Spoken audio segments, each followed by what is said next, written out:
And we're back, and as promised, we have another guest with us, Aaron Wright. Aaron is the parent of two children, one of whom is autistic. He wrote the book Daisy Has Autism, which we're going to talk about in just a minute. He is a trauma program manager and is at a level 1 at Pediatric Trauma Hospital in Northern California. So we're happy to have him here today. Welcome to the show, Aaron. Thank you. I'm happy to be here. And Aaron, all week long we've been teasing that you were going to be on the show and saying, you know, we're going to be talking about Daisy Has Autism. And I keep saying to people, Daisy is not who you think Daisy is. Right? So first of all, let me just say what a beautiful writer you are. Yes, you are. Thank you. And I was saying before, earlier in the show, that Nancy and I get to read a lot of books that are memoirs about autism written by a parent. And I'm always a little stunned, you know, that there's more and more of them come out. But I got to say, I've not read this book before. This is from a totally different perspective, written in a totally different way than anything I've read before. So do you want to talk with folks about who Daisy is and how this book came to be? Sure. It started somewhat as just kind of a cathartic way of me being able to deal with what we were dealing with at the time. But really, I wrote it as a bit of a call to action. Daisy, is not, when people pick up the book, they often think that that must be my daughter's name. But no, that's actually our dog's name, or was our dog's name. The thrust of the book really is to put the focus upon the conflict of interest that exists within our public education system, specifically special education, where parents, I don't know how many times since I've published this, I've had parents coming to me thanking me for putting this out, because this book represents their experience as well, trying to engage that system. But truly get at the heart of what is the conflict of interest, which is you cannot have the same group of people responsible for identifying disability in children, then that being the same people who are financially responsible for making sure that those intervention services happen and are put in place. There's actually a disincentive in our system for that to happen. The other part of kind of my call to action is that the IDEA, the federal law, the Individuals with Disability Education Act, doesn't have a whole lot of teeth in terms of enforcement. So what happens is the only way things change for our kids is if the parents take action. And that's their only means of recourse under the IDEA, is that parents get to file complaints under a due process proceeding. But that doesn't guarantee, one, that the rules will be enforced, the laws will be enforced, and it doesn't guarantee that any child will receive appropriate services. And unfortunately, because it is the parents who are the sort of policing agency, so to speak, districts aren't really compelled by anybody through any external force, whether it be some sort of enforcement agency, to do what's right for our kids. So that was kind of the thrust of why I wrote the book. There's so many kids, not just with autism, but depending upon the source that you look at, anywhere from 1 to 5 to 1 in 6 kids has a disability. That would qualify them for special education services. Yet we know far fewer of those kids are actually receiving help. Okay, but here's the thing that's really brilliant, is that you just said all these wonderful things that Nancy and I have experienced firsthand as parents of individuals on the spectrum. Man, the school thing is like, sticking your head in a hot oven and beating your head against the side of it sometimes, right? It's the single most frustrating thing. Yeah. But I gotta tell you, you're such a good storyteller, because what you just described, when you say that, this call to action, it makes the book sound like it's some, like tough read that you gotta read through it. It's all these, things about IEPs and IDEA. That's not what the book is, you guys. No. What's so clever about this book is that you begin with this relationship with this dog. And listen, I have a dog named Daisy too. And I found it hilarious that once we brought our dog home, we found out that she needed to be on a gluten-free, casein-free diet. And I was like, what's happening here? Right? So like there are things I can relate to in the book. But what's amazing about this book is that your dog reacts to things, and it's like this mystery of you want to figure out how does your dog learn, all while at the same time you're having have a child, and then the child ultimately gets the diagnosis, and there are these parallels between, but a lot of times we get to experience it through your relationship with the dog, which is brilliant, I gotta say, because I think that dads, especially dads who like dogs, will get things about their children that they wouldn't have had you told it in a different way. Yeah. Very clever. Yeah. How did you Daisy, in actuality, Daisy was a primer in a lot of ways for our experience. But I did try to write it. It is, I think technically the genre in which it fits under is called creative nonfiction. But I did very much try to write it almost in the style of a novel. Yeah. Really to bring, I think a lot of what I've read, autism literature or just books in general, is a lot of either experts in the field of autism speaking to parents, or other autism parents speaking to other autism parents. And really what I wanted to try and do is engage a broader audience and get my claws into people, so to speak, to bring them in, to let them know just how emotionally fraught and how difficult this experience can be for parents. There's all the layers of being a parent, and then certainly the surprise of dealing or managing a disabled child at home. But there's the added layer, the added complexity of having to manage systems that are out of your control as a parent.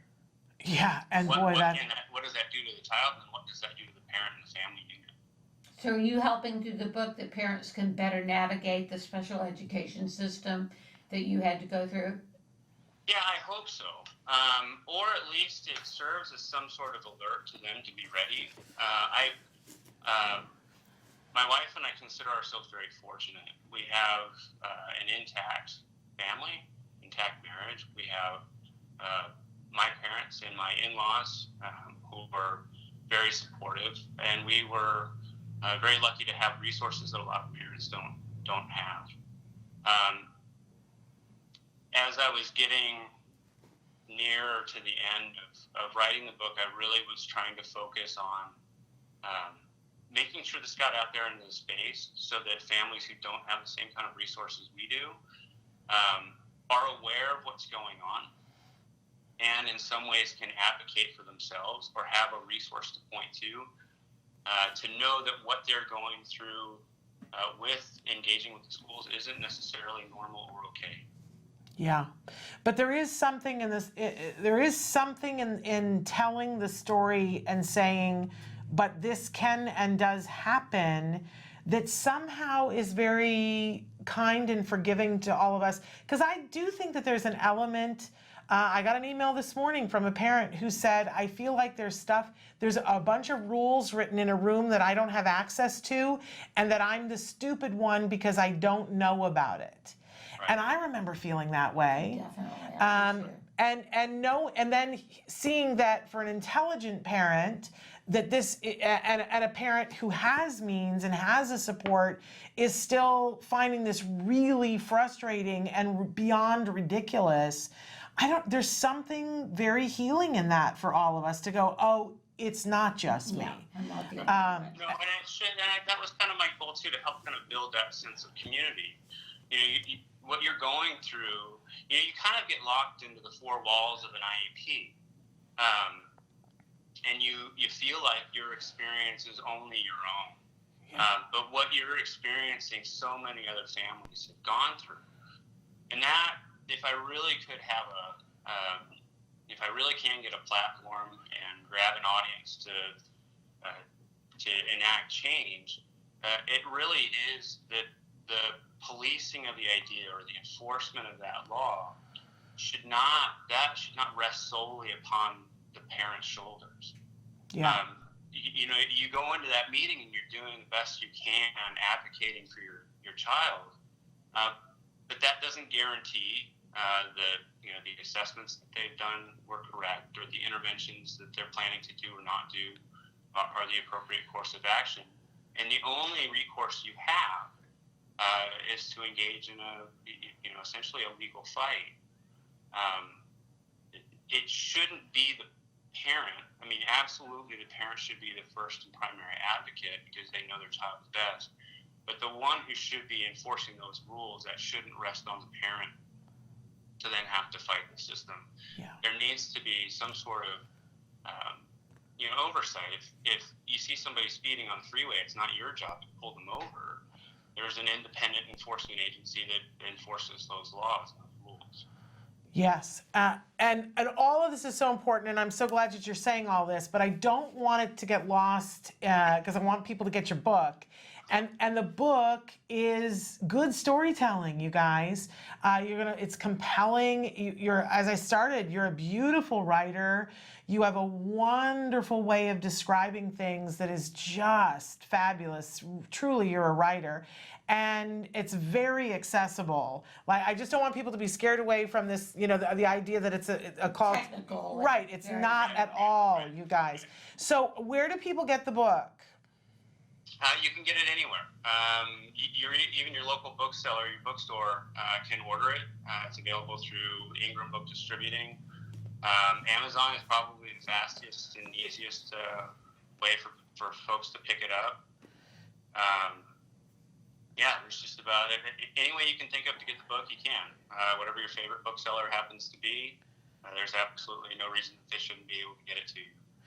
And there's so many things I love about the book. One of the things that I love is hearing about your child who's not on the spectrum, and his. And I don't know how much of it is fictionalized and non-fictionalized. I don't know how much that resembles your actual kids, but it's beautiful to read about your son in the book. But there's so many things. There's so many things that I really like about it. So I will tell you, it's not fictionalized. It's a truthful story. There have been some pretty key people in our lives. I don't want everybody to think that we did this all on our own. I mentioned my folks and my in-laws, but we did have kind of a cadre of people helping us navigate through this journey. And in the interest of protecting them, I changed certain kind of physical elements of them, but our core family, that is unchanged. Okay, because there are people that you describe in the book that like, if I was your neighbor, like, there are some people that you describe and you use some words and I was like, ooh, I wouldn't want to live next door to him and have him write that about me in a book, right? You say some things that are, I'm a very nice neighbor. You're very what? I'm a very nice neighbor. I'm sure you are. But you describe people in a way that you paint pictures with your words, but then I go, oh, I would not want to be described in that way. You know what I mean? I also love that every chapter you start with wonderful and brilliant quotes. Were these, like, how much time did you spend finding those quotes, or were they things that were already part of your lexicon? No, they weren't. All of them were not something I had at the ready. There were definite themes that I wanted to get across in each of the chapters. And so if there wasn't something that I was already kind of aware of, I did go hunt and look for something emblematic of that. Yeah. Yeah. They really set the tone, because you read the chapter title and then there's the quote and you go, okay, I know where I'm wading in. I know where this is going to lead. How is everything going today? Yes. How is your child with autism doing today? We're okay. We're in a much better emotional place. I think we're in a much better educational place. We're still contending with some of kind of the, I would argue, as PTSD type or emotional damage or baggage of the things that had occurred in those early years. I don't know that she is consciously aware that some of those things she still carries with her, but I think my wife and I certainly see them. But to answer your question, on the whole, much better. Good. Wow. Good. Okay, so Daisy has autism, and as promised, Daisy is not who you think she is. I find it very ironic that my dog is also named Daisy. And when we got the book, and I was like, oh, I have a dog named Daisy, and then it was like, well, wait till you read it, Shannon. It was very fascinating. My husband and I had a whole conversation about it last night, so he's going to read it next. But encourage people, go to Amazon, get the book. You will be glad that you did. Aaron, thank you so much for being with us. Oh, absolutely. Thank you so much for having me. This was really great. I appreciate it so much. We appreciate you too. Good Have luck a with wonderful the book weekend. and everything. Yeah. Is there going to be a second book? That's to be determined. Okay. You're a writer, sir, so keep writing. Thank you. All right, have a great weekend. You Bye-bye. too. Bye-bye.